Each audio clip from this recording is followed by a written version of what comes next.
வணக்கம். மைசூர் வாசு தேவாச்சாரியார். கர்நாடக மாநிலம் மைசூரில் மத்வ பிராமண குடும்பத்தில் சுப்பிரமணிய ஆச்சாரியாரின் மகனாக 1865 மே 28 பிறந்தவர் மைசூர் வாசு தேவாச்சாரியார்.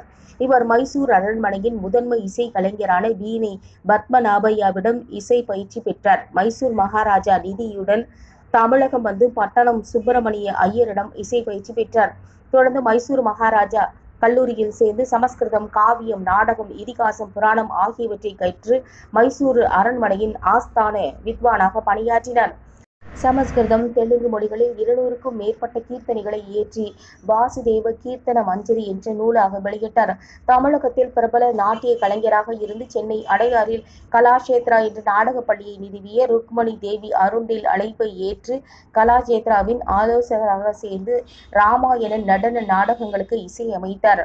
நாட்டின் உயரிய விருதான பத்ம பூஷன் விருது பெற்றவர். தனது 95வது வயதில் 1961 மே 17 மறைந்தார் மைசூர் வாசு தேவாச்சாரியார்.